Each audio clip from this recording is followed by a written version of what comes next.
Hey guys, welcome back to my channel. We're going to talk today about something that happens in the street, especially where weapons are involved. So a lot of times, when people will fight you with the weapons, if they're not using their body weapons, they either use a sharp weapon or a club weapon. When I say sharp weapon, things like knives, screwdrivers, box cutters, scissors, anything with an edge, anything that poke you and protrude you in your body, I like to classify them as a sharp weapon. Even screwdrivers. Screwdrivers is an improvised weapon, but it is also a sharp weapon because it can enter your body and kill you with all the force that's going behind it in a stab. That's more of a puncture, stabbing kind of weapon. So we're not going to talk about that today. I'm just giving you a general idea about these sort of weapons. The second weapon I call is a clubbed weapon, where there can be any kind of a dull weapon like a stick, a club, a baseball bat, anything that can be used to knock you down, umbrella, anything which people can pick up and hit you with it and knock you down with it. That's a clubbed weapon. Something that does not actually enter your body but hit you from the outside, that can even break your bones and break your skull or fracture you, break you up in certain ways, okay? So that is more of a clubbed weapon. So today we are going to work on a strike against a clubbed weapon, a single strike, okay? And like I said, there's so much to cover, there's so much to teach out there, which I am going to catch on to eventually. And first off, today what we're going to do is we're going to practice, and I'm going to teach you and show you how to defend, protect, counterattack against a swing of a clubbed weapon. So we are using a padded stick for this purpose. Now remember, this could be a baseball bat, this could be a stick, this could be an umbrella, this could be a piece of steel, it could be a pipe. I mean, it could be anything, because the method it's going to be used is going to be the exact same, okay? So with that being said, we're going to go ahead. I'm going to have Austin here with me today. He's going to help me teach this lesson to you. All right, so let's get into it. So what we're going to do today is we're going to use this stick. Of course, it's not going to hurt that much, but it does. I mean, not that much, but it kind of has a little sting to it. So we're going to use this stick for safety purposes, and that's what we use in class for safety purposes when my students are training. So just in case if they miss the block or the counterattack, they don't get whacked that hard, okay? So it's always to look out for your safety first. So when you practice with these things, make sure you are practicing in a safe environment and with a weapon that is safer than a real weapon that would really actually hurt you and get to break something in your body, okay? So that's what we need to do first.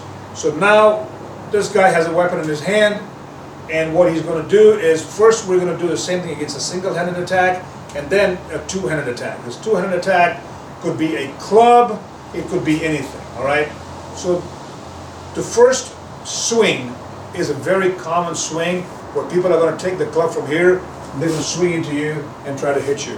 Now this attack could be here, it could come here, it could come to the body, it could come anywhere, it could come to the leg, okay? It's the same angle, the same trajectory of the angle that's coming in. And what we're going to do this time is, the very first things, human beings are basically headhunters. We like to go for the head. I mean, if you see people in a fight, they try to go for the head.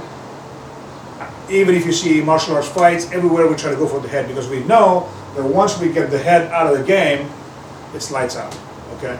So what we're going to do is, right now we are going to go, Austin's going to have this in his hand, and he's going to make a swing. Okay, so from here, we got Austin over here, and he's going to swing at me, and people usually what they do is, so when they start swinging, people start moving back, and when they move back, what's happening is they eventually are going to get hit. All right?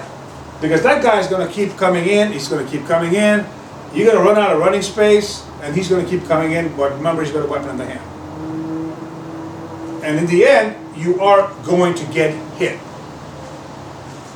All right?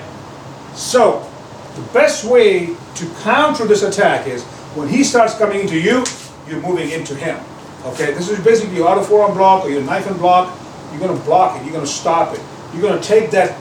You're going to take that edge away from him by moving into him, not by moving back. Okay? And that's what you got to do. So when he comes in, boom!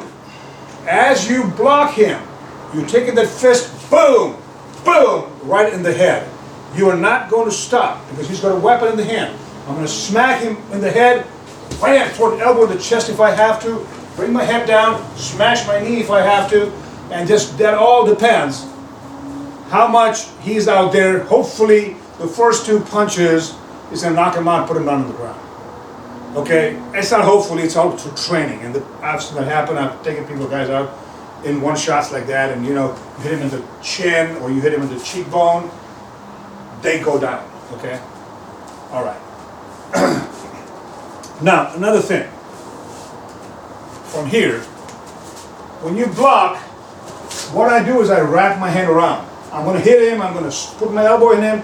Now I have my arm around him, and this actually gives me control of the weapon. When I start throwing knees into the body, I'm not going to let it go. Okay? I'm not going to let it go. I'm going to start hitting him. If I have to throw an elbow in the back, I'm going to throw the elbow in the back and get the weapon out of his hand. Okay? If by now he is not disarmed, I will go ahead and make sure he's disarmed and take the weapon away from him. That is another huge thing you need to do. Is take the weapon away from him. All right. Now, with that being said, come back last time. Austin comes in with 2 hands, a two-handed attack. Everything stays the same. But now, here, you block the very first hand. Okay? Instead of that hand, the right hand, you're blocking his left hand. Because that is the hand closest to you. Alright? So he comes in there, as you block him, boom, boom. You start hitting him, you start throwing knees, you start throwing your hammer fists. Okay? You start hitting him down, he cut his face, you start throwing those knees in there. Whatever you get, you start throwing that. And then, when this leg is in front, again you're jamming that hand, the leg is in front from here, you start sweeping him down, and now from here you start tripping the weapon, you can have smash the head if you have to, and that again depends upon the severity, how big the guy is, how strong the guy is, and how much his attack is powerful, okay? So, one more time, come back there. And he comes in from here, you strike, strike, strike. Remember, if you have not trained your hands, I would rather do a palm strike, throw the palm strike, after you jam it up, palm, palm, palm, throw the knee, palm, throw the knee again. I mean, just start hitting him right from there. Get the knee down. And then from there, if I have to, you know, break his hand, I have to break his hand. I mean, again, I have him on a nice little wrist lock. All these are very advanced techniques, okay?